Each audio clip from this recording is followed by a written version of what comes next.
we played against the Clippers. Pat Bev was like, All right. that's like Pat Bev, like kind of like welcomed you to the league. And so he like ripped me at half court. Next time down, I throw it away. Like he was just, yelling like, yeah. Like, What NBA guys do you think would be a problem in the NFL? Russell Westbrook, Anthony Edwards. I actually playing some safety, some running back. I always say Brian, just because, he's just gifted. Like, he's one of one. Freshman year, we're in training camp. I was supposed to cover this dude, but I ended up letting him go. Then I see, God damn it, Patrick. What the was that? His face red as a tomato. I'm licking. I'm like, man, this little minion is coming at me.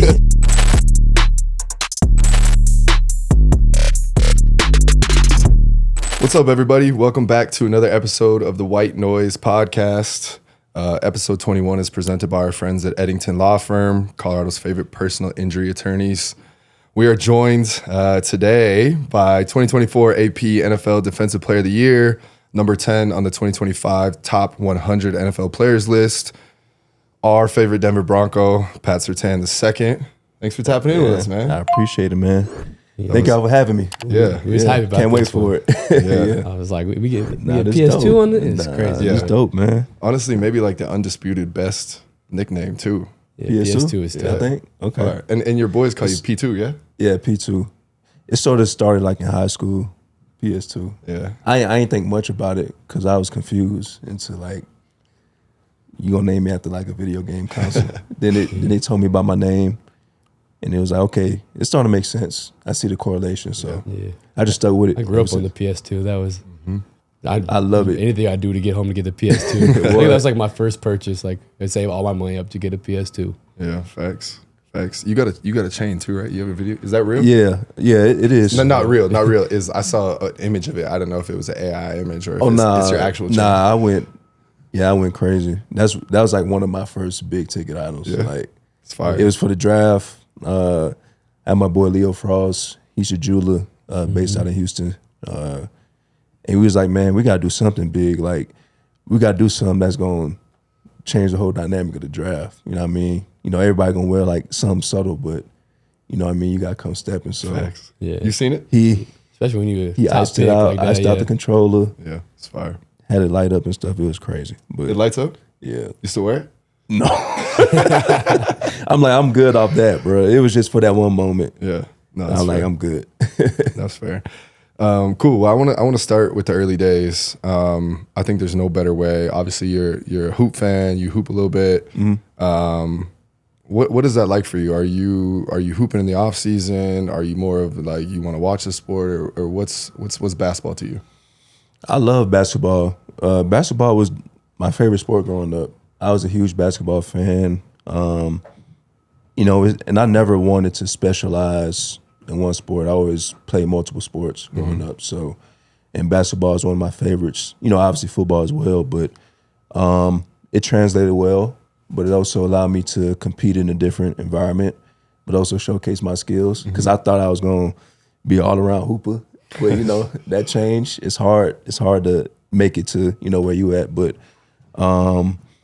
yeah, I enjoyed it just growing up, watching legends. I was a big LeBron fan, D-Wade, back in those Miami Heat days where I grew up at. It was a pleasure to watch that growing up. And, yeah, ever since then, man, I be hooping in the off season, have little runs here and there. Me and my boys do like 5v5s, run the whole part.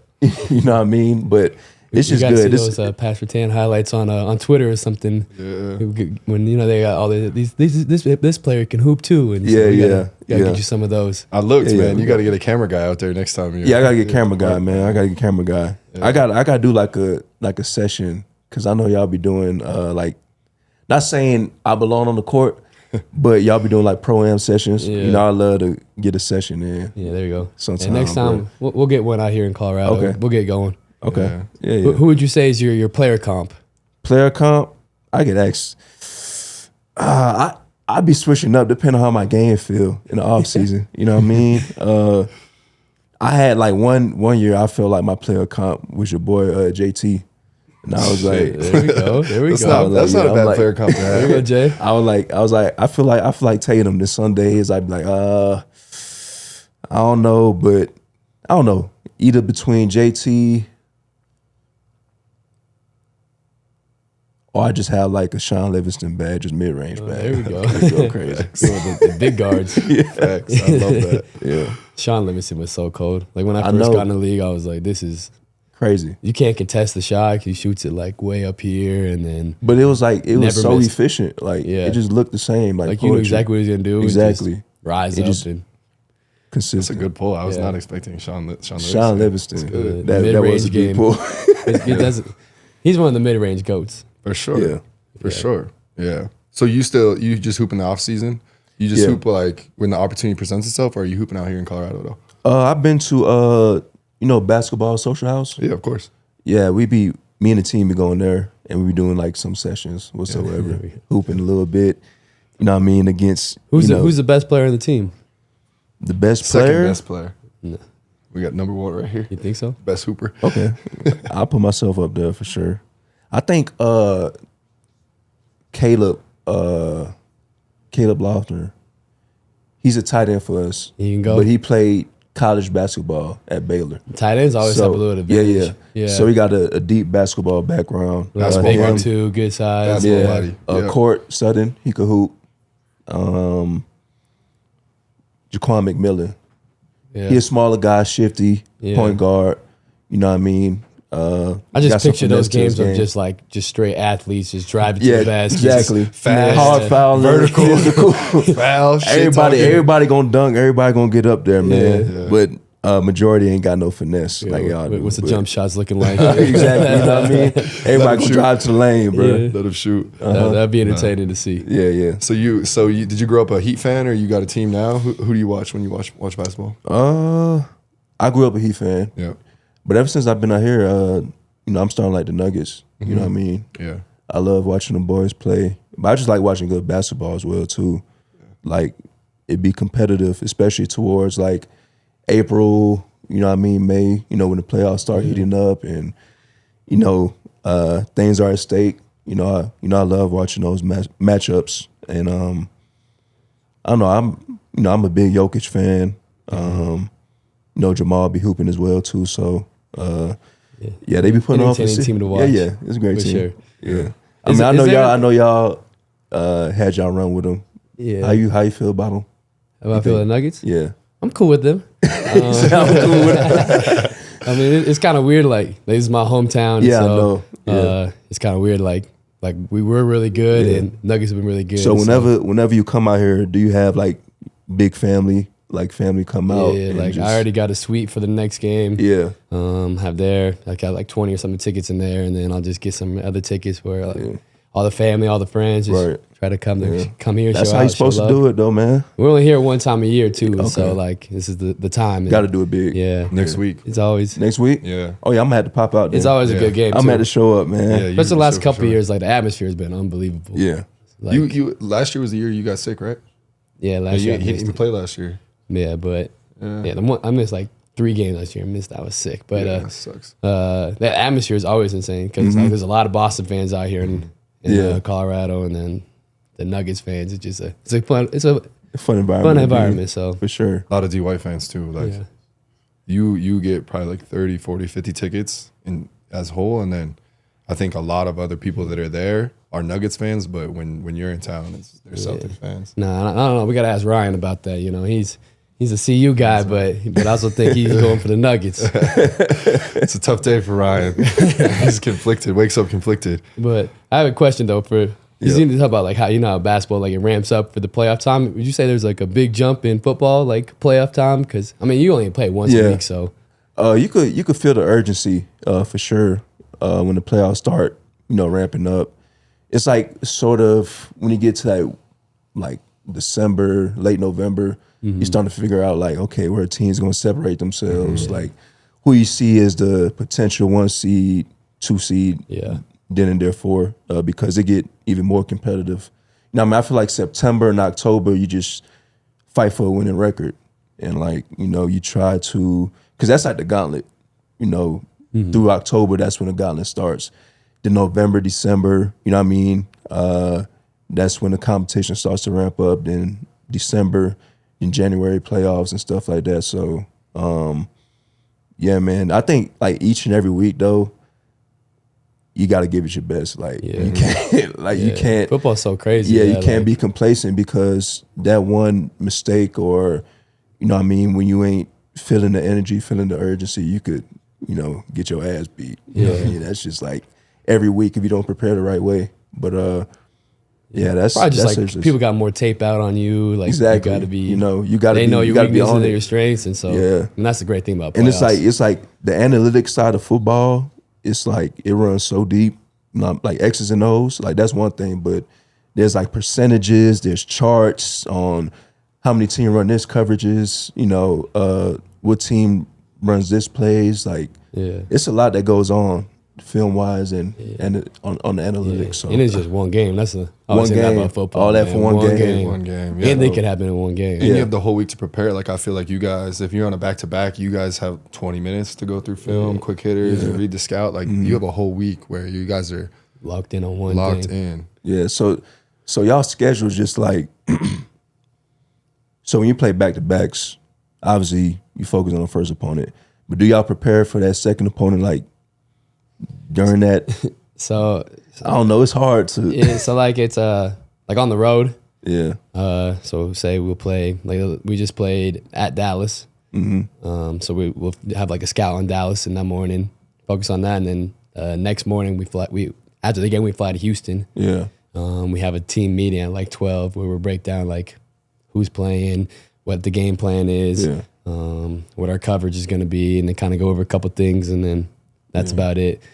So it's like really just quick hitters. Like this is kind of what they do. Like they send us out like a little tape of their tendencies, what they like to do, what they don't like to do, and then you really just going out there and hooping. But Do you playoffs like you get a deeper breakdown of everything. So what you like watch film on specifically on like tendencies? Yeah, I think it's, for me, it's just like Like can he different shoot? sets Can he or- not shoot? okay. Like that's like a big part. Yeah, yeah. Obviously, that's the game right there. Yeah. Left hand, right hand. But then it's also like, when he drives left, he's more likely to shoot like a pull up. When he drives right, he's gonna try to get to the paint. Okay. Just like little things like that, Yeah. and kind of knowing our coverages, knowing who we can shift off of, who we not shifting off of, like stuff like that. So I think that's kind of like the fun stuff that you kind of. We got like their last game just running, so you kind of just watch that and kind of see that. Yeah. But that, and then once you're out there, and they kind of just pick up little things as the game go on, and Okay. yeah. But what about you? What are you looking for? Shoot, man, I ain't gonna lie, it's much different, bro. Because how long y'all meetings be? Give and Meetings? take, like just Like 30 minutes. see, like like our meetings could be like an hour, just Yeah. like Joe like loves football, our coach. Yeah. And so like he's trying to do like a little bit more like football style. yeah. And so like he got his like notebooks and stuff, but he's Man. like, yeah, you guys do a whole different. We just I just gave you a week rundown. So it's like Monday, we don't really have nothing. Tuesday or Wednesday, that's our first install for the week, and we just go over the personnel, the install for the game, stuff like that, the calls. Then we go over basically certain coverages. Then we go over their game plan. What do we see offensively? What they like to run out of this formation? What are the quarterback tendencies, the offensive line tendencies? You know, because in basketball, you can focus on like one-on-one matchups. Yeah. Football is like you got to focus on every unit, O-line, receivers, tight end, because all that correlates to like one call. Like, how is the running back standing here? Is it going to be pass? Is it going to be run? Like, it's a whole bunch of dynamic to it. Then I got to focus on receivers, formations, like who's their go-to target on third down, second down. Yeah. What's their first and second down play calls? So it's like all of that goes in throughout the week. And then we got to go there and practice and go through the same thing over and over again. And just, yeah, it's a constant grind, but I don't know, it allows you to really slow the game down and focus on the game in that regard. So it's just a whole How bunch was of shit. that? How was that learning curve for you? Because I'm sure that there's that to an extent at the high school level, and then you go to college, and then college to NFL. Like, did you feel like the biggest jump in the strategy and the playbook and the preparation was high school to college or college to NFL? The biggest jump, Yeah. high school to college for sure. Yeah, because I mean, you're going to a program that's the fucking NFL. Yeah. I mean, it's a pro program. High school, you just run because you better than everybody. So you can, you know what I mean? You just out there just playing. You don't even watch film. Like you go out there and say, hey, I got this man. My man's better than you your man. touchdowns. Yeah. You know what I mean? So it's just like you out there having fun.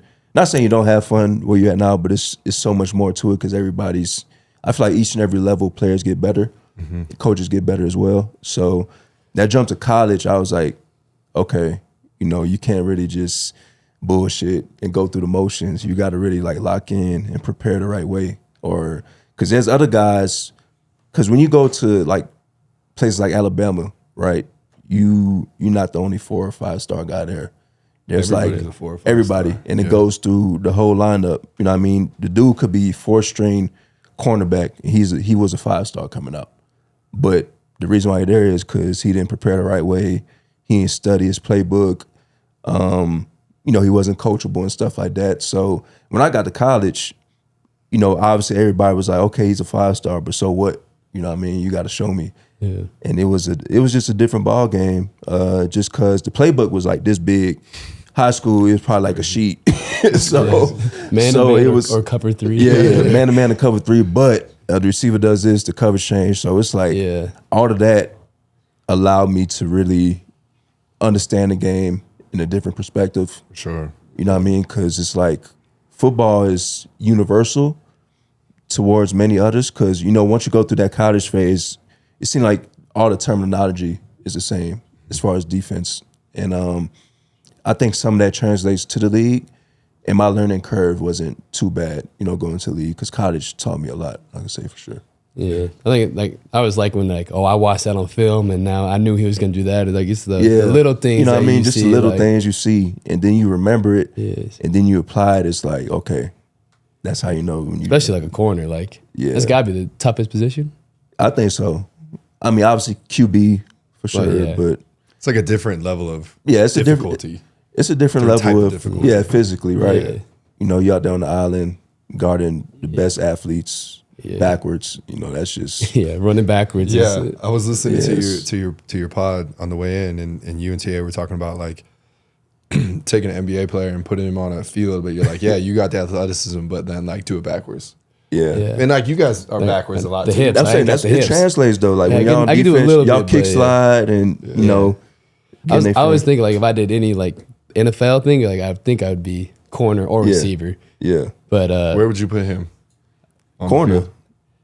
I need to do the gap. Like I'm not bump and run. Like that's not me. I need a little gap. No press coverage for me. Bro, you tall, bro. Gap, you just gotta put your hands on them. You know what I mean? You got long arms, bro. That's all you need. Yeah. Boom. Disrupt them at the line. You good. Yeah. So shot blocking could carry over. Put them 1-on-1 on the island. It's all about put you on the island. There we go. Right quick. Yeah. I know. I was watching the pod too, and you were talking about like a speed receiver. Yeah. You just gotta trust technique at that point. Yeah. Like, I think that was so dope to me. I'm saying a lot of guys they think of speed and be like, okay, let me play off. You don't want to do that. That's a kiss of death. Yeah. Because now you can't dictate his route. You know what I mean? You can't put hands. You can't be physical with him. So when you off, it's like, damn, they're playing with fire, and you really, really gotta trust your technique. Like when I'm going up against the speed guys, like you gotta take one thing away. You know what I mean? You gotta at least either be physical or your technique gotta be on point. You can't allow him to, you know what I mean, just do whatever. You know what I mean? You gotta take one thing away or it's gonna be hell. Yeah, that's what we say. Like you can't let him get comfortable. Like especially like these stars. Like if y'all like 1-on-1, like okay, I know I gotta take this away. I can't allow him to get both ways. Like KD got it, and he's got that going for the hezzy. Like it's over. Like you got to press up before he gets to that point. Right. Not letting him get to. Like if they're allowed to get comfortable, especially the stars, then they start dancing. Like you're just basically hoping they miss at that point. KD is different though. Like he's a different breed. Yeah, that like, one. He's one of one. Like and like all of them now. All it's the like, boys just you let them get comfortable. Like it's hell. But it's kind of like especially if like they're just running full speed at you. Like full speed. Now you're just guessing. Routes. You know what I mean? You can't be guessing. Yeah, that's where you get beat. So he told me a story about KD when KD was in Brooklyn. And I was like, how do you contest? And he was like, imagine getting the best jump of your life, timing it perfectly, reaching your arm farther than you've ever reached, and not even being close to touching the ball. But did you see in the All-Star game, like KD was contesting Wemby? Yeah, same shit. Taste your own medicine. Welcome to everybody else's life, KD. Dynamic. Yeah, exactly. It's hell. It's hell, huh? Okay, it's hell. That shit was crazy. Y'all. I don't know what it is, bro, but it seemed like every year it's like a prospect in the NBA. It's just, it seemed like the 7-footers are more like fours now. You know what I mean? Just, but even like 6'9", like 6'10" is like, that's a wing. Like, you know what I mean? And just like, I'm 6'4" and I'm second tallest or second shortest on the team. So like, that's crazy. The league is just gonna keep getting like bigger, like 6'6" point guards. Like, we got JT's are 4-man, 6'10". Like, we got young sons, and they're his oldest son is a little over 3. So I'm like, in 15 years, if you're not 6'11", you're not touching an NBA court. Like, it's gonna just be more 7'2" guys that got a handle and can move. Like it used to be, you're 7 foot. That's what they teaching them now. You're stiff. You know what I mean? Yeah. Now you're just an athlete. Athlete just. Crazy. It's insane. They just keep popping up everywhere. Like this kid's 15, all over the world too. All over the world, man. It's insane. Who is this? Yeah, 7'8" dude from France. So I'm trying to get my kid to shoot. I'm like, that will never go away. Yeah, that'll never go away. I mean, by the time you get to high school, they're probably like a 4-point line now. Like we gotta just start shooting. Yeah, blame Steph. For sure. That's a different breed. What about an off season for you? I heard you talking about it a little bit with TA, but like, how does it, when you get your rest, like how do you consider your rest periods versus like how you consider rest periods? Obviously 2 different levels of physicality, but longer season. Yeah. Like more, I guess like running, more, you get what I'm trying to say. Like, how do you think about the time where you set aside to not do anything? Yeah. So usually when the season ends, there's a period where I just take time to relax, recover, focus on getting my body right. Just get away. You know what I mean? Travel. I'll probably take like a month and a half or so, do that. Then I wouldn't ramp it up fast. I'll probably do like some cardio, Pilates, stuff like that. Just to get my blood flowing, my body going. Then like, I say by that 2nd month period, 3rd month period, I should say, that's when I start doing like heavy lifting, heavy weights. That's when the cardio, the field work starts to ramp up. And that's when I like get in tune for OTAs and stuff like that. Because OTAs is in April. It's an off-season program we have. It's voluntary, but it's basically like through April through, say, May.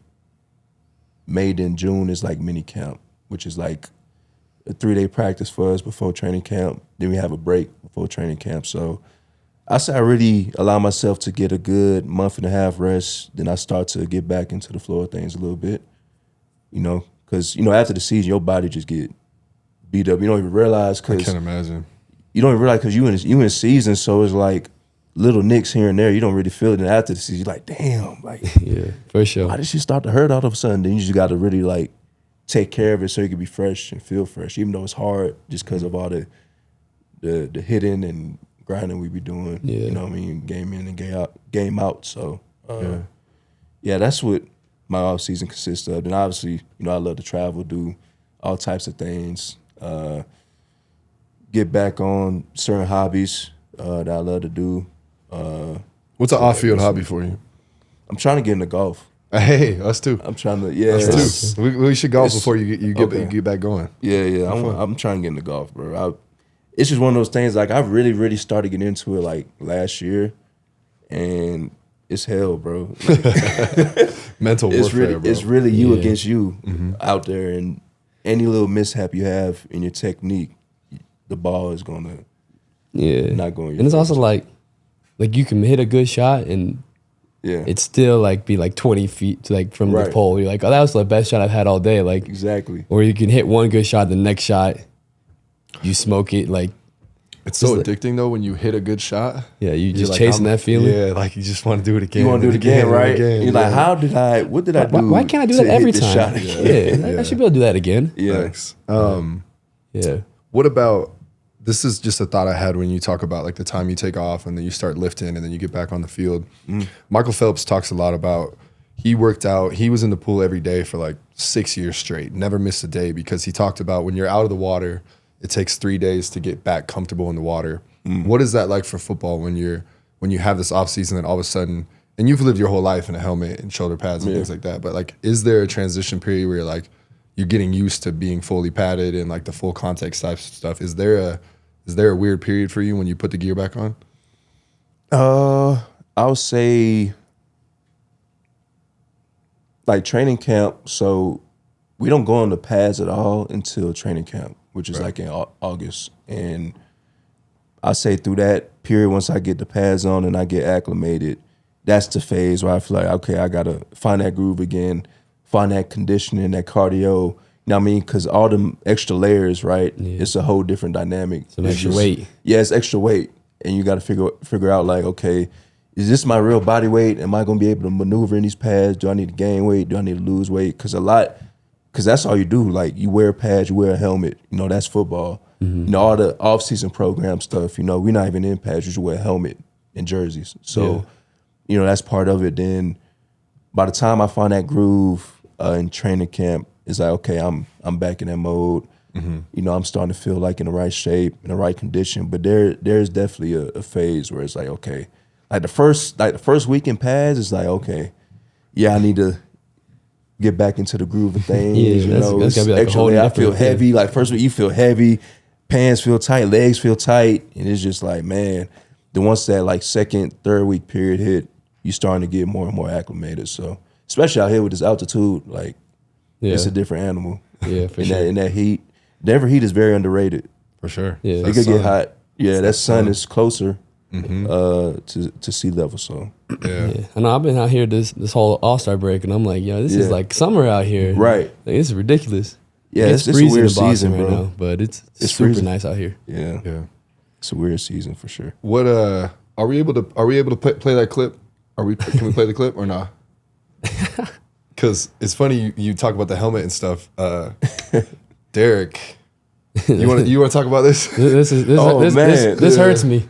You pulled up ready. So we, you know, Broncos versus Patriots. I gotta defend you guys. So I had a little bet with someone. And, so I had to wear the Patriots helmet and wear his jersey, and so that crushed me. But I was like, I didn't realize how heavy the helmet was.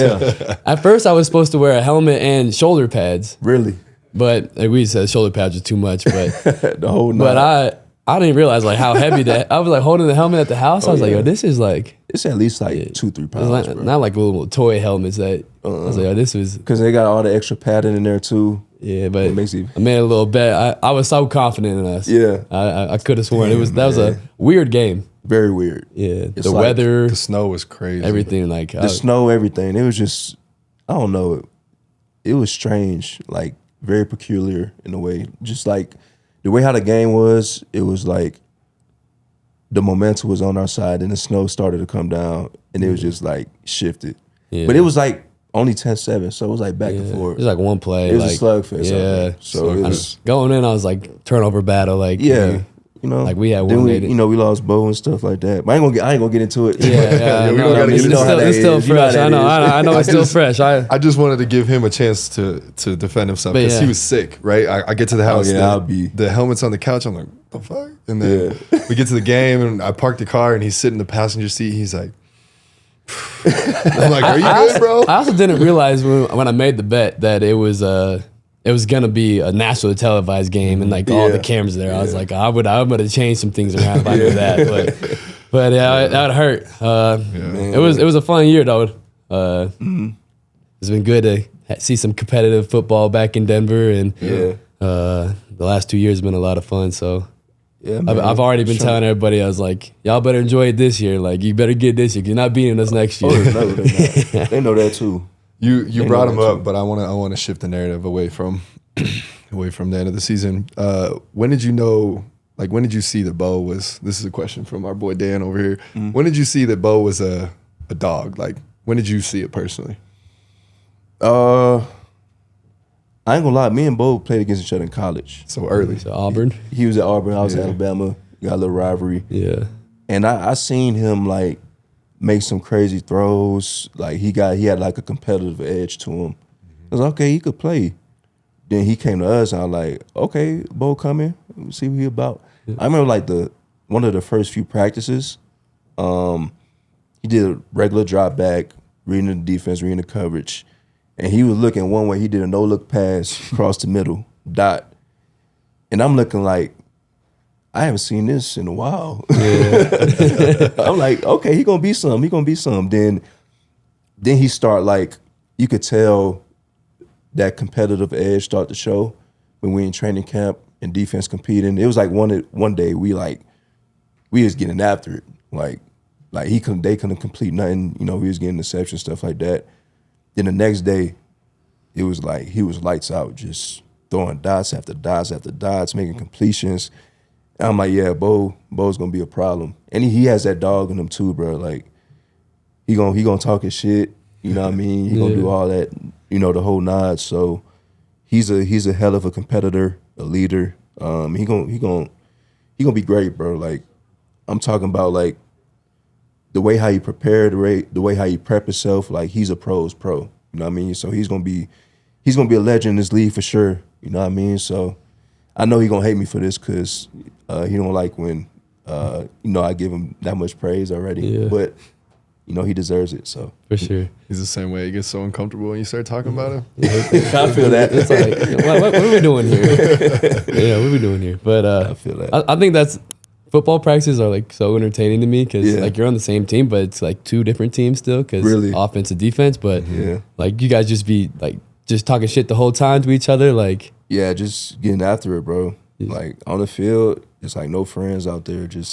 We just battling out there. And after we cool hanging out doing this. When it's on the field, bro, it's like a whole different mindset. Yeah, that's always been so interesting to me because I never played football. And I just always think about it as like two separate teams, offense, defense, especially because to you guys' point, you're competing every day. Yeah. But like your circle that you hang out with on the team, is it primarily the defense or is it mixed? Do you hang out with a lot of the offensive guys? Nah, it's pretty much mixed up.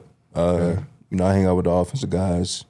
More so the DBs, obviously, because we hang out with each other more. So we be having like DB dinners every week during the season. You know what I mean? Because I believe you need that as a team to build that camaraderie, that brotherhood. You know what I mean? Because most of our lives that we know about is in that football space. Like, you know what I mean? Let's hang out. Like, let's get away from here. Let's get some dinner. Got to. Chop it up a little bit, break some bread. So, we always do that, which is a good thing because, you got to be able to trust who you're on the field with. And I think that's a big component is to get in to know somebody outside of the football world. Knowing them personally. Yeah, I feel like that's like the next level. Like you can be cool like in the facility, but like if you guys cool off the court, if you're cool off the field, like you can go to dinner, you have a good time, like breaking bread, like just getting to know them, getting to know their families, what kind of person they are. Like that's right there will take a team from like here to like that next and that's level. Huge. And it just goes for all levels, like high school, college, NFL. If you got that bond, that brotherhood, like like that's my brother. Like I'm gonna do whatever I need to do. Like I don't want to let him down. And it's cool to see like when you get off the court, like this is like why you are like you on the court. So I think like we did a lot of team dinners. Like Pop was big on team dinners when I was in San Antonio, so we did a lot of there. And then like in Boston, we do a lot of things off the court too, and like just everybody getting around, getting away from basketball, getting away from the sport, and just laughing, joking, clowning. Like those are the best times. Yeah, there's like nothing better than feeling that chemistry build. Yeah, and then it starts to translate, and then it's like it's hard to explain. We've all felt it. It's hard to articulate, but when you like have a couple good times like outside of your sport. And you feel those like friendships and those relationships start to bond, and then like some shit happens on the field or the court, and you're like, my dog, like, you know each other on a whole nother level, and especially for you guys, like obviously you guys have had the same team for the past few years, pretty much. Besides, I guess this year there was a lot of new guys, but in football, I feel like there's also a lot of new faces coming in all the time, so you almost have to restart and build those new relationships and cultivate the ones that are already there. Right. But yeah, that's fun. I feel like you the 24 team. and this team is tight too.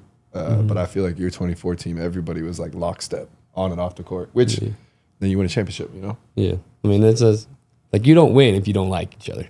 For sure. Like, that's really what, That's like, huge. we talk about, like, beginning of the year, everybody liked each other. Like, everybody. But, like, you get to this point, this part of the year, like, now it was like, oh, you shooting too much. Or or, like, you should have been there. Like, you making me look crazy. Like, that's kind of when teams started to split. Y'all fall. consistent, too. Like, each and every year, y'all play both ends of the flow. You know what I mean? It seems like y'all got a lot of selfless people on the team. Like, we got to stick together and, like, got to. Like basketball it's connected. Like, you do a fucked up shot here, like, now he's not going to sprint back and get back in transition. So, like, we talk about that all the time. It's just kind of like that togetherness and sticking together. I mean, I'm sure football is like that because if you're not in your position, then I'm going to look crazy. Like, we need you to. Boom. You know what I mean? Then we all look crazy. then some that don't even really know football is like, damn, Pat just got killed again. Like, exactly. No, you didn't know what we like happened. the main focal point out there. We the last in coverage. So when the ball's in the air and you're around that vicinity, it's like, oh, this was on him. It was like, you. They ain't looking at nothing else. They like, this is on you. They show the replay. It's like the last 4 seconds. It's not everything that led up to it. It's just you out there you alone, out there. you know? It's tough. Oh, just like you get killed. Like, man, what the hell happened? That's tough. When I was a kid, I always just thought I was like the cornerback, and then I like started like learning more about the game and everything. I'm like, oh, there's just so much different layers that. I mean, I still don't even know like all the different layers and stuff, but it's always like, oh, maybe it wasn't just one person's fault there. Yeah. What about what if you had to play offense? I'm sure you probably played offense in high school. Like now, what position would you want to play, and what do you think you'd be best at? Receiver. Yeah. Yeah. I'm you understand. I'm not trying to get hit though. Yeah. That's what I say. I'm not trying to be running If back. I play football, I'm not trying to get hit. I'm not trying to tackle. Yeah. I'm out here just trying to. It's like receivers is a position. Sometimes you get away with it. You still gonna get hit, but like you ain't between the tackles. You know what I mean? You ain't in that core with the linebackers and D line, and you just getting beat up all over the place. Yeah. Receiver, you can have some finesse with it. You can make a guy miss, boom, get upfield. The sideline right there, you don't want to get hit, boom, go out of bounds. You know what I mean? Yeah. Quick little yards, but I'll say receiver for sure. I always think about. He says he would have been a tight end. I can see that. You never know, man. He couldn't block up though. the There's no chance. I'm not a blocking tight end. I'm a skilled tight end. We don't need you to block. We don't need I you to got block. good hands. We don't need you to block, man. you want to. He just thought about being in the trenches. You don't want to be around there. I don't. I also don't want to get hit. So I could be a hell of a tight end until I take a big hit. I'm out. Yeah. Forget We're gonna this. have you mismatch on linebacker, boom up the seam. Yeah. You know what I mean? Get you going a little bit. I went to football high school out here. Okay. And I was a good basketball player. We played in college, and I played overseas for a few years. My pops was like, "No, you're not playing football." And my high school went to state 3 out of the 4 years I was there, and the coach was like, "Let me call your dad. Like, you come to practice once or twice a week. Like, we'll just have you run a few routes. Like, you don't even have to practice full time." And I'm like, "Dad, like, please, man." He's like, "Nah, it's not worth it, man. Like, just stick to basketball." Mm-hmm. So I always think, I'm like, what if I was better at football than basketball? So I'm always giving them shit. Like, man, you probably wouldn't even see me on Sundays because I would be busy if I would have played football in high school. But I don't think I could get hit. Y'all are crazy. Yeah, that's another level. It's different, bro. I'm glad I'm doing the hitting. It's different. Yeah. What about you and TA talked about it, but I want to flip it. You were talking about NFL guys, there'd be a problem in the NBA. What NBA guys do you think would be a problem in the NFL? Shoot, I got a lot. I always say like Russell Westbrook in his prime for sure. Anthony Edwards. He said he got a football background. That's what he said, right? Yeah. So I can see him playing some safety, some running back. You know, I can see him doing that. I always say Brian, just because, I mean, one of those guys, he's just gifted. Like, he's one of one. Like, it's hard to... I'm trying to see who else. Wasn't there some tape on like young Bron? He was at Ohio State and they were throwing him the deep balls. Yeah, it's high school and then tape. during the lockout, he like had a little football game. Yeah. Like him and KD. Oh, I seen that. Yeah, I seen that. KD, I don't know. KD, he might be. He's too tall. Yeah, too tall. His legs too long. Yeah, you know what I mean. Yeah, nah. Liability. He might need some more muscle. KD might need some more muscle. But yeah. I feel like when that debate was going on, like I think it would be easier for us because it's not like as like the shooting aspect. Yeah. Like you don't really have that in football. It's really just like you're an athlete. I would for sure say it'll be a tougher transition from NFL to NBA. Cause skill wise, it's like you got to be able to have some skill, like dribble, shoot. If you can't shoot like in this game, it's kind of it's you crazy. Can't shoot, it's hard. And shooting is a lot different when you have somebody like you contesting or like running full speed at you. Yeah, exactly. I think and the size. I think is probably the size is way different.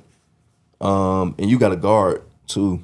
I mean, I think football guys could guard. We could guard. But just it would then the just come into offensive the side height. of the ball is like they might foul too much though. we've all been at the rec like with at the CU football or guy. whatever. The football guy should be like, oh shit. They just you know foul. what time it is. It's gonna get physical in here, Get man. into the paint. Probably got one more game left. I'm out of here. But I was not arguing, but I was like, I think football players probably have the best athletes than like basketball players. Yeah. But it's just like that skill level is just a little bit different. Yeah, it's different. But you guys are all freak athletes. Yeah, crazy. It's crazy athletes. Like I said, there's a few guys that's in the NFL right now that could definitely, I want to say, be superstars, but could be competent and play. Yeah, like if you shoot every day and like you dedicated you to that. You got like, a great background. You could. I feel like they could definitely do it. So and like you said, a lot of guys in the league played at the college level. Like a few guys played at college level basketball. So people grow up. Everybody grows up playing basketball. I feel like everybody. I think that's what my favorite part about the sport is like you can play anytime. Yeah. It's indoors. Like everybody could play. Yeah, that's tough for you guys. Like good competition every time. Like post football, you can't like just call your boys and be like, you want to go play at the park? Like you do a little 1-on-1. Yeah, you can probably do one-on-ones, but football. It's not the same. Like you go hoop at the rec until you're 70. You rather do a 1-on-1 on the court. Yeah, facts, you rather run fives on the court. Like I feel like that's more competitive in the off season than just doing like 1-on-1s on the field, just because it's just we already getting ready for the season. Why we doing this? Why let's just do something else. Have fun doing it. And it's kind of like us just getting in the backyard, just running routes. Yeah, I feel like every home he buys, he's like, the backyard has big enough. We can run some routes. Let's run some routes right quick. I've never seen you hoop. I hope maybe we could hoop together this summer, but I've never seen you hoop. I have seen you run routes. Do we think that you're going to catch a ball on him first, or is he going to score it on you 1-on-1 first? I want both answers here. I think I could catch a ball. I don't know. My hands ain't. Bro, he's gonna be. Yeah. Continue. If I do like just a go route, how many reps though? We each get 10. Yeah, each get 10. Ooh, that's a tough question. That is. I've never seen him hoop before. You might you throw it up there and catch it, but you could. I could do like a little short little slant or something. I could at least just one time I get him in the air. A good shot up. At least get a good shot up. I just get one of them that go in, just like, a little fadeaway. You get to the midi. His job is easier than yours. You know what I mean? Like his athleticism helps him more than yours does, because I think it translates better to being able to be shifty, get you jumping on something. He's just gonna be in your shit. It's gonna be like an eye opening when I like try to run a route and like I stop and he's just waiting for me. Yeah. That would be eye opening. I think I would just go. That's a tough question, I'm going go route every time. That or a slant. Who's throwing? You got both on post.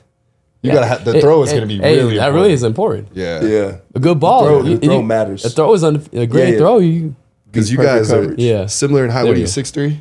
Yeah, like 6'3". 6'3", 6'4", could probably both jump about the same. We can't just throw it up to you. Yeah. I know you're not the quarterback. That's throw a deep ball. Can't throw? I don't know. I could throw far as shit. I don't know where it's going to go, though.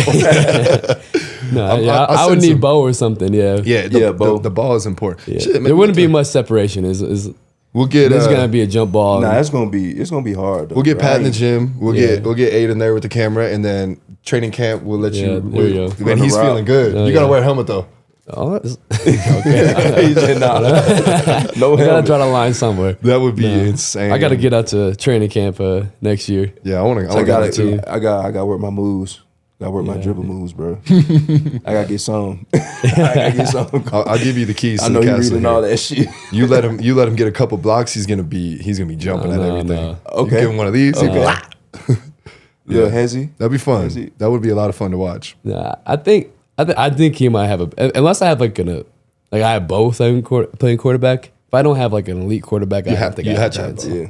All right, we got the best corner in the league versus the best shot blocking guard in the league. Like, it's a crazy matchup. Crazy. That'd be fun. It's a crazy matchup. That's a good question. Yeah. Who would score first? Yeah. All right, switching gears a little bit. Obviously, playing in Denver is super special. What's a road game you look forward to playing in their stadium for whatever reason? I'd probably say the Chiefs. Just crazy atmosphere. Yeah, I like the atmosphere. The atmosphere Arrowhead seems crazy. Yeah, the fans into it. Obviously going up against Mahomes and Kelsey and all them. You know, you always look at it as a marquee matchup, just because they're in our division. You see them twice a year, and it's like finally got them this year. You want to get a win. You want to get that win against them, especially the team that they built. You know what I mean? The type of team that they are, just winning Super Bowls and stuff like that, winning every year. You want to get that upper hand on them. Yeah. So, Yeah. especially in their place. In division too. Yeah, especially in their place. I think this was my this past year was my first time beating them at their place. So I know that post-game celebration had to be. Yes. Yeah. But Mahomes wasn't out there and all them boys, unfortunately. But it still felt good. We needed that. We needed that. We needed to get get that off the shoulders. Yeah. What about your least favorite? Least favorite? Outside, I hate outside the Raiders. It's in Vegas now. Yeah. Yeah, but the rivalry. Vegas, they all right. They feel this. Nah, they feel this bad. Really? Yeah. That's always brand new. I don't really like SoFi. Really? The Chargers and Rams Stadium. I don't know. It's weird. Like, it's quiet. There's more Broncos fans than Chargers fans out in LA. And it's like the stadium, the way how it's structured, it's like, I don't know what it is. It just seems like there's lights everywhere. Yeah. You know what I mean? There's this big Jumbotron in the middle. You look up, then there's just like different colorations. It's kind of what it was like in like the Intuit Dome. Yeah. You know, like there's a lot of lights. There's a lot going on. I'm like, a lot of extra stuff going on. The ball in there, I'm looking at the light. I'm trying to look at the ball. There's another light beaming this way. I'm like, yeah. I didn't even think about that. That's got to be crazy. We went to a game in SoFi. And, I mean, it's great for the fans. Nice stadium, it's great for the fans. It's a very nice stadium. But I do understand what you're saying, like as a player. Yeah, just all the lights and stuff. It's just weird. I don't know. Yeah. Yeah. Yeah, that's why we got to go to imagine. Vegas. We went to they gave us like an owner suite, and you go in, and this is from a fan's perspective, obviously, but you go in and there's like this big room, and they were like cutting T-bone steaks, doing hand rolled sushi for you, two massive bars. Nice. We had a good ass time. Yeah. They're making like these arenas for like the fans. For the fans. Yeah, no doubt. They're not thinking about whether that light is hitting you in the eye. They're not thinking about the players, bro. Yeah. Because we've been talking about to abolish turf, and they still got turf. They've been even more turf. That is insane. I feel like that's the discrepancy with y'all and us. It's like the elements. Yeah, the elements with the players and stuff. Like I feel like NBA, y'all have, I want to say all the control, but y'all have more of a say. Yeah, the football. Like if it ever something like that, like they would have changed it. Yeah, yeah. Like if the entire league's like get rid of this. Then Players say something, it's like, okay, we changing this. Players say something, we gotta have the owners approve, the commission gotta approve, the PA and stuff like that. So it takes forever. Yeah. If anything ever happens. Yeah, you know what I mean? It's just a whole lot of loopholes just to get through. What's the biggest difference between real grass and turf? The slickness? I say grass is more durable for your legs. Impact? Yeah, the impact, just the ground and pound on the legs. Just because turf is like, on the bottom of it, it has no give, right? Grass has give to it. You know what I mean? You make a cut, boom, you could plant easy. Turf, like you make a cut, boom, you feel in your joints next play. That's why it's more common injuries happen on turf, like lower extremity injuries happen on turf just because the turf have no give. And it's like, I feel like our cleats and feet wasn't made for turf. Yeah. Just body-wise. You know, it's more of like combine, speed work. You know what I mean? You want to run a 40 on turf, but football, cutting, and all that is just hard to do. Grass has more fake grass. Like man-made grass. Like it's fake. Yeah, we definitely weren't made to run and cut off. I mean, like even like soccer, like and it's easy. Like grass is harder to upkeep. Oh, for sure. It's convenient. Crazy It's expensive. Yeah. Yeah. So that's another reason. And the too. money associated with like having a grounds crew to keep up with the grass and like Exactly. shit happens with the grass. Like, Yeah. yeah. They've done like they got a concert coming in the night before. Like, You know what I mean? Yeah. Yeah. Turf is easy. You just slide it through grass. Yeah. You got to water it, probably do all the other stuff with it. Whole So nother level. What about, I mean, both of you guys are like no drama guys. On the field, off the field, on the court, off the court. Like, there's no drama guys. Great way to be, like high IQ guys, very technically sound guys. You got any guys out there, any good stories of dudes really trying to shake you up, get under your skin? So I could get so I could get a catch. I feel like there's a lot more shit talking in football Yeah, than it basketball. is. Just because you got a helmet on. But I feel like well, I it's, don't know. Compare, but who was one dude? You just mean like anybody, or just like somebody that's just you wouldn't think would. whatever. We'll take you want. whatever. Yeah. Okay, well, I said this story before. I think I was me and Devontae Adams my second year. First matchup, it was like, okay, obviously he's the premier receiver. I'm a young buck, starting to make my name in the league, and it was like we was battling, going back and forth, and I feel like I left with the upper hand in that game. You know what I mean? And I don't know, next game, because we play him twice a year that year, so next game we was going up against him. I'm following him matchup, and I don't know what it was, but it was like every route he ran was personal. Like he making sure like every route was like on point, on cue. Like he's telling the QB, hey. I'm like, you wasn't talking like this first game. So he must wanted something to prove. So I think he had an overtime catch to win the game on me. And I was mad as shit. And he said something like, he not there yet, something to the camera. Yeah. And I seen it like the day after. Like he was talking shit on the camera and stuff like that. And I was like, okay. Yeah, I gotta get right. But Career long battle now. yeah. But it was for sure battles, bro. Yeah. He's a hell of a The player. elite against elite. That's It's the elite against elite. So it's like Popcorn. you want to have the upper hand, but it's like it's competitive, bro. Like every play is just nonstop, constant. So I feel like shit talking too in the NFL. Like the play ends and then you guys are going your separate ways. So like it's like quick. I'll see you in a second. okay, I see. Let's run it back. This play, you know what I mean? Like in the league, like in the NBA, they'll like talk shit running down the court. Running down the You know, court. like there's never like more than like 6 feet. If you want to really get into it, you could get into it. What about you? Was there a moment where you had? I mean, Yeah, who be chirping you, I man? probably think like, so in my second year, like, so I didn't play much my rookie year. Second year, like I just came back from injury and I'm like starting.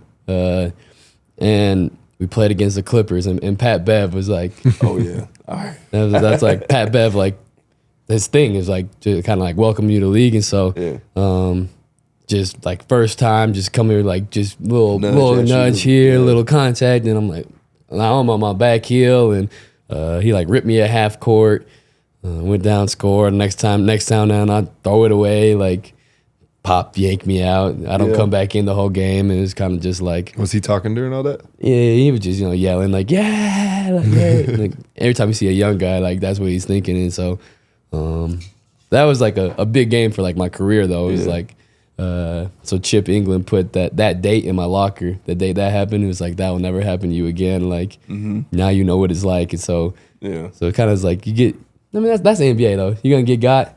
It's like how you respond, how you're going to react. And so that was a big day for my career, but at the time it was hell. Yeah. Didn't you like catch it? I feel like I remember this game and you like either you dribbled it across half court, you caught it, and he just fouled the shit out of you like the first play. Yeah, just being physical. Essentially, yeah. like just You like fell Yeah, back. I was like, okay, like Yeah. I should have seen it coming, but like Yeah. it's just different when it happens. And so, but that was a big day for the rest of my career, though. So you got to take the L's and just keep going. yeah, move on. Yeah. Shoot. I mean, I used to be like when people used to score on me, I used to get like so upset. Like, Yeah. and DeMar just came to me one time and was like, "Motherfuckers are good, huh?" And I was like, it kind of like changed my perspective. I was like, That shit hard, yeah, bro. like, I can only imagine. yeah, You out there just chasing Steph, chasing KD. Yeah. All them guys is just crazy. It's crazy, yeah. you just try to make it a little bit difficult for Yeah, them. yeah. You ain't gonna shut them out, like, Yeah. but you just try to make them shoot a bad, whatever it might be. Okay, you understand though, like it's kind of you're like one of the few that like follow someone around, and it's always my favorite part. Yeah. Cause like I grew up with like Champ Bailey and like Dog. great corners, and so Yeah, I feel like some of it is a lost art though. I just think that my coaches definitely allowed me to follow. You know what I mean? I believe in you. I mean, because I always wanted to follow ever since then. Follow against the best guys. You know, that's my mindset. And the coaches allowed me to do it. So a lot of it has to do with the scheme, who's the coordinator. It's a lot that goes into it. But, hey, man, I love it. I love the competition, the battle. So that's all you can ask for, right? Is the freedom to be yourself out there and Get the coach's trust, and then you just got to go out there and just ball. go out there and ball and just play, man. keep that shit. Yeah. Did you have a welcome to the NFL moment? Welcome to the NFL moment. Yes. Yes, for sure. These are good. These are hot. These are hot questions. It We was- ask everybody. So it was my rookie year. I think it's the first game of the season. It was against the Giants. I wasn't starting at the time. I was like certain packages I was going to play, but I wasn't starting corner outside. We had Ronald Darby and Kyle Fuller, vets, Pro Bowls, all pros. So I was like, learning from them. Then one of them goes down, and boom, here we go. I step into action. First play, I'm thinking, okay, let me just protect anything deep. I ain't trying to get beat deep. So first play I got in, didn't even get a chance to warm up, fill out the route, fill out the play a little bit. And I'm going, I'm reading the play. It was a pass, and dude was going deep. So I'm thinking he running a deep ball. So I like opened up, thinking deep, and he crossed over to the other side of the field, and he caught the pass. But all I got to do is make the tackle, right? Get him down, live with it, live for another down. Boom, I missed the tackle. He broke off and he scored. And I'm looking back, I'm like, damn, man, like, we talking about welcome to the NFL. Like, this is the exact definition. Like, first play, step in, boom. You just trying to fill it out a little bit. Let it be run. Get your pads going a little bit. But boom, they ran the pass. Buddy broke across the whole field, and I'm chasing. I missed the tackle. It's like, you don't want that. Yeah, it's gotta be like one of the worst feelings. Like you miss a tackle and you're like getting up and they're like in the end zone celebrating. And, and they celebrating, and I'm looking up. I'm like, oh. Then you go back to the sideline, and luckily I had some great vets though. Like, had some great vets around my corner, and they was just, uplifting me, telling me next play. So after that, I bounced back, made a couple plays, but yeah, it just be like that though, bro. Like, I feel like everyone's like, welcome to the league moment, NFL, like whatever it is, it's like, it has to happen. You got to get it out of the way. Get out of the way. Like it has to happen. You can move on, like learn from it, but it's going to happen at some point. And like, it's kind of the equivalent to your welcome to the league moment when they threw the backdoor lob on you. yeah, Yeah. threw a lob, and got dunked on. Like first time I like really played, but like it kind of like I was like, so I check in and like I go to the free throw line and like Melo is next to me, and Paul George, and I'm like, Melo was my childhood. Yeah. Like I grew up watching him, so like I was first like that, and then like 2 plays later they run this backdoor lob, which I knew was coming, and just Josh Schuster's dunks on me. I'm just like, all right, let's go from here. Now we like can move on. we can play now. Yeah. You got to go through it. You need to get those out the way for sure, though. You got to go through it. Because you got to go through it, because I feel like those plays is what makes you, you know what I mean? 'Cause you want to see those plays early, so when it comes again, okay, I know what's going on. I learned my lesson here and there, so, I looked at it as a lesson, you know what I mean? That's it, so. Every time. The basketball is a game, they always say a basketball game that'll humble you. Exactly. Like whoever you are, like Braun's been humbled, KD been humbled, like you're going to get humbled. You're going to get humbled at some point. More than once, too. Like, Yeah. No, it's coming. When you think you're at your highest, like we're going to get you. it's gonna happen. Like, Exactly. Like I don't know, nonstop. like the basketball guys, football guys, they got some cooking. Yeah. They got some cooking back there. Just when you think you made it, like they got something for you. Okay. All right? I wanna ask you about one more thing, and then we'll wrap up with our lightning round. But we didn't get a chance to talk about it because we got into so much other good stuff. But playing for Coach Saban, obviously you've talked about this a lot publicly. Mm-hmm. It's a low hanging fruit question. Like, what is it like playing for Coach Saban? And we ask a lot, or we get asked a lot from guests on the pod, or we talk about it a lot. Anytime we have anybody on the team, we ask about, obviously, Coach Missoula. Like, give us a good Missoula story. He's a character. He's got hilarious stories. Talk a lot about Popovich, obviously a legend. You're in that camp, man. You played for a legend. Like, do you have a good Saban story that you carry with you, whether it's a funny one, whether it's like a super crazy moment you had with him? Do you have a good one that you like, you think about often? Yeah. Still to this day, it's the same story that keep popping up because I remember it vividly. There's plenty of other stories, but this one exactly is just the one that stands out. It was my freshman year. We're in training camp, and first day, I didn't know what to expect. You know what I mean? I heard how hard the practices was, but I was like, man, I got to go through it to understand it for sure. Yeah. So everybody telling me, I'm like, man, let me go through it, man. I understand y'all say it's hard, but let me go through it. So boom, we go over install play, and we go over this install play like he talks about it throughout the whole meeting. I'm like, okay, I gotta get this down. Then we go on the field, and we run it. It was a team period against offense, and we run the same exact play he was telling us about. I was supposed to cover this dude, but I ended up letting him go, and I basically left my man. And he was wide open for the touch. That's like leaving your man wide open cut for the basket. Yeah. So I left my man, he was wide open for the touchdown. And I'm thinking like, who's that guy for? Like, am I tripping? Then I'm looking, then I turn around and I just see a straw bucket hat fly in the air. And I'm like, I'm tripping. Then I see, God damn it, Patrick. What the fuck was that? And I'm looking, I'm like, oh, he's yelling at me. That was my guy. and next thing you know, he starts charging at me. His face red as a tomato. And I'm licking. I'm like, man, this little minion is coming at me, charging at me. And I'm like, I didn't know what to say. And at that point, you can't say nothing to him. You just got to let him voice his anger out, his frustration. Then after that play, he said, do it again. Do it again. Run that same play again. We like started the whole period over damn near. Said, run that same exact play, and you better do it right. So all eyes on me, and I covered the dude, this and that. And then I think the meeting after, he was pointing his clicker, his film clicker. He was like, you see this here? You see this right here? This is a guy that wasn't paying attention to meetings. And I'm like, Coach, I was paying attention. He's like, nope, because you wouldn't have got that wrong on the field. So I was like, okay, lesson learned there. That's never gonna happen again. Let's wash it. And ever since then, man, I want to say I was like, obviously I messed up plenty more times after, but I was definitely locked in. I was definitely on my P's and Q's. Straw hat in the air is hilarious. Straw hat. I just see it flying in the air. That's for me. I heard my name. I'm like, oh damn. I was the one. That's hilarious.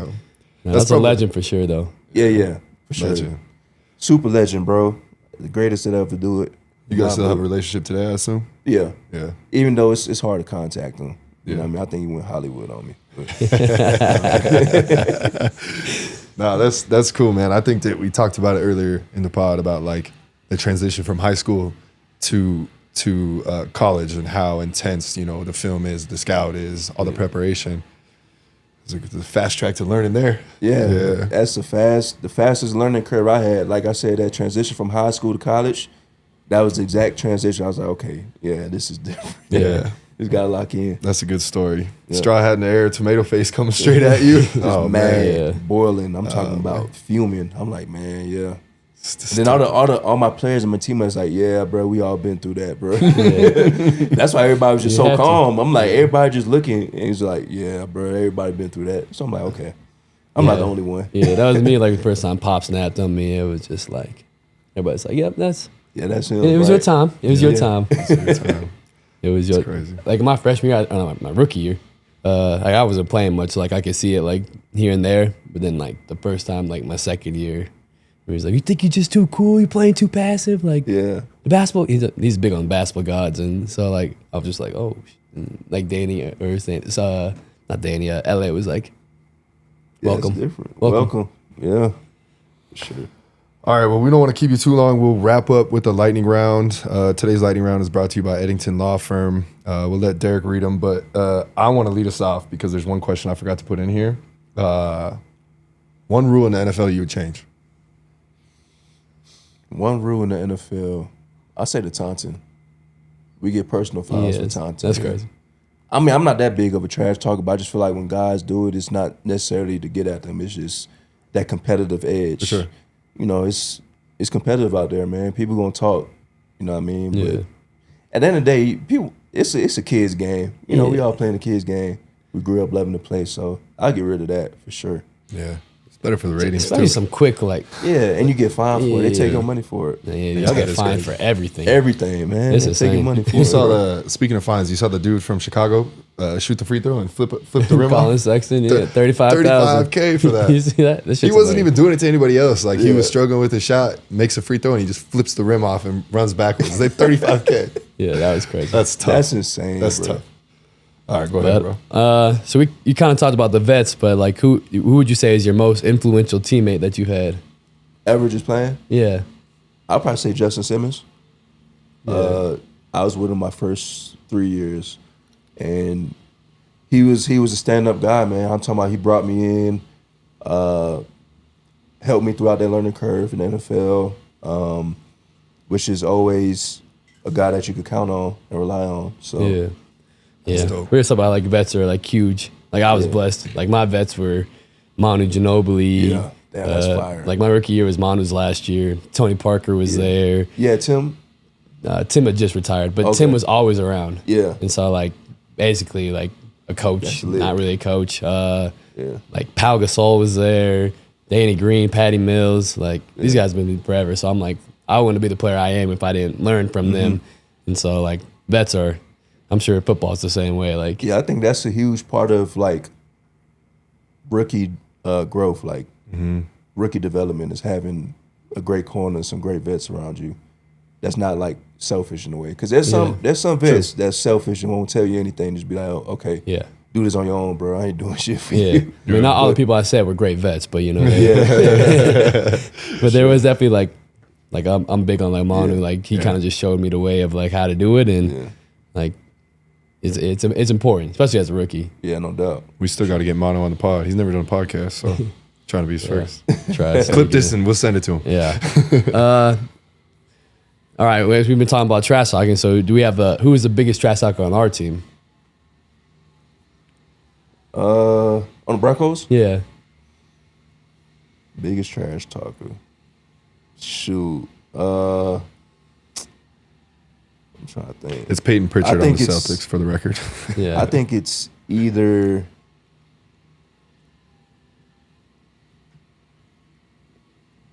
Dre Greenlaw or Malcolm Roach.